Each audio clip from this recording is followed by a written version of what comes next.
하지정맥류 환자는 5년 사이 57%나 늘었습니다. 환자 10명 중 7은 여성으로 특히 50대에서 60대에 많이 발생하는데요. 한 번 시작되면 자연적으로 낫지 않고 제대로 된 치료 후에도 다시 찾아올 수 있습니다.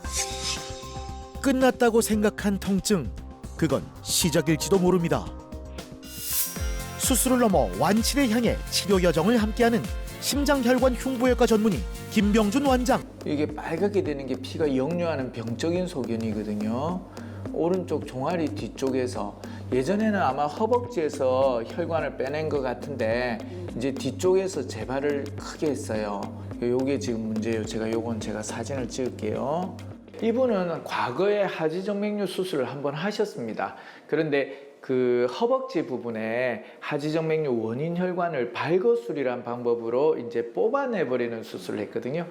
그렇게 하다 보니까 이게 이 발거술은 발목까지는 이렇게 안 됩니다. 이제 보통 허벅지만 되기 때문에 무릎 밑으로 남아있는 혈관과 발목 주변에 있는 혈관들 때문에 다리에 불편한 증상들이 많았고 또 그 다음에 종아리 뒤쪽에도 하지정맥류 원인 혈관이 있는데 그쪽에서도 역류가 있어서 다리가 총체적으로 좀 불편하셨습니다. 특히나 이 발거술이라는 방법은 발목 주변에 있는 신경의 손상 때문에 발목까지 할 수 없는 그런 단점이 있습니다.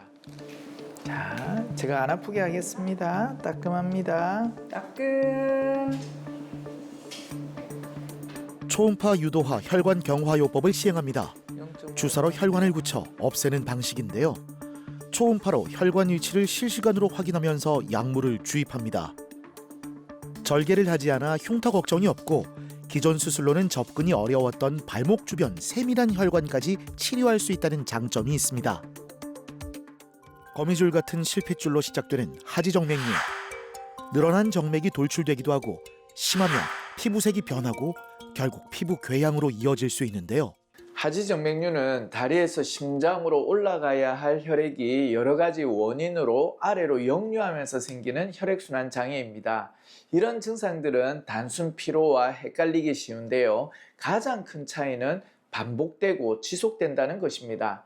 충분히 쉬어도 며칠 뒤에 또 나타나고 특히 오후와 저녁에 더 심해진다면 정맥순환장애, 하지정맥류를 의심해 보셔야 합니다.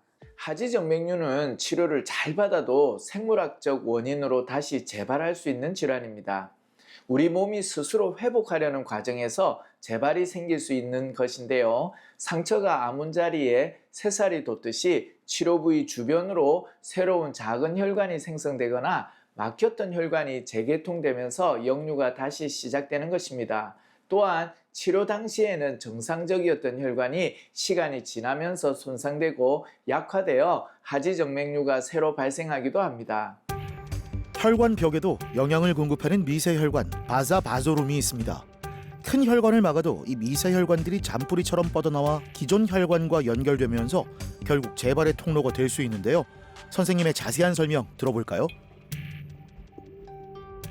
우리 몸 곳곳에 혈관이 있듯이 혈관벽 자체에도 영양을 공급하는 작은 혈관 바사바조룸이 존재합니다. 하지정맥류를 치료하면 문제가 된 혈관은 폐쇄되어 없어집니다. 그런데 치료 부위에서 이 미세혈관 바사바조룸이 자라나면서 새로운 혈관을 만들어내는 경우가 있습니다.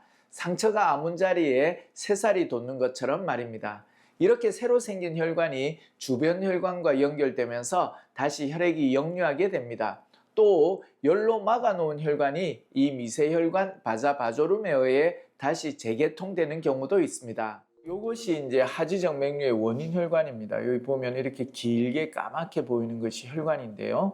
이렇게 붉게 보이는 현상이 뭐냐면 심장으로 올라가야 할 정맥 혈액이 오히려 아래로 역류하는 역류소견입니다. 그래서 이렇게 사진이 찍히면 아, 혈관에서 혈액이 역류하고 있구나, 하지정맥류가 지금 생겼구나, 우리가 이렇게 판단을 하게 되고, 이러한 역류가 시간으로 측정했을 때 이 그림입니다. 이게 0.5초 이상 나오면 하지정맥류 수술을 하셔야 됩니다. 이렇게 저희들이 진단해 드리는데 여기 시간이 5900 5.9초를 넘었단 말입니다. 그래서 0.5초의 거진 12배 이상으로 지금 하지정맥류를 꼭 좀 수술해야 될 정도로 좀 심하게 나왔고 다리도 좀 많이 부어 있어서 지금 병기가 3기 중반을 넘어선 걸로 지금 저희들이 진단이 되고 있습니다. 제가 그렇게 맞춰서 치료 준비를 하겠습니다. 먼저 레이저 정맥 폐쇄술을 시행합니다. 문제가 있는 혈관에 가느다란 레이저 도관을 넣어서 열로 혈관을 폐쇄하는 과정인데요. 여기에 초음파를 보며 혈관 경화제를 주사해 미세하게 남아있는 정맥류까지 차단하면 모든 치료가 마무리됩니다. 치료가 끝났다고 안심할 수는 없습니다. 가족력, 오래 서 있거나 앉아 있는 생활 습관, 비만은 재발 위험을 높이는데요. 악화되기 전 예방이 중요합니다. 의료용 압박 스타킹은 다리를 단계적으로 압박해 혈액순환을 돕고 재발 예방에 도움을 주는데요. 울퉁불퉁 튀어나왔던 혈관이 일주일 만에 확연히 좋아졌네요. 20년 넘게 하지정맥류만을 치료하면서 가장 많이 고민해온 것이 재발입니다. 특히 한 번, 두 번 재발을 겪은 환자분들을 보면 처음부터 정기적인 검진을 받으셨다면 어땠을까 하는 마음이 듭니다. 초기에 발견한다면 간단한 외래 치료로 마무리할 수 있기 때문입니다. 이제 하지정맥류가 재발할 수 있다는 것은 많이 알려진 사실이 됐습니다. 재발이 두려워 처음부터 치료를 안 받겠다는 분들도 계십니다. 그러나 치료를 미루는 것은 답이 아닙니다. 하지정맥류는 방치할수록 악화되고 합병증으로 이어져 삶의 질을 크게 떨어뜨릴 수 있는 질환이기 때문입니다. 재발을 걱정하기보다 치료 후 꾸준히 관리하는 것이 훨씬 현명한 선택입니다. 건강검진 받듯이 1년에서 3년에 한 번 체크한다면 하지정맥류는 재발 없이 완치할 수 있습니다.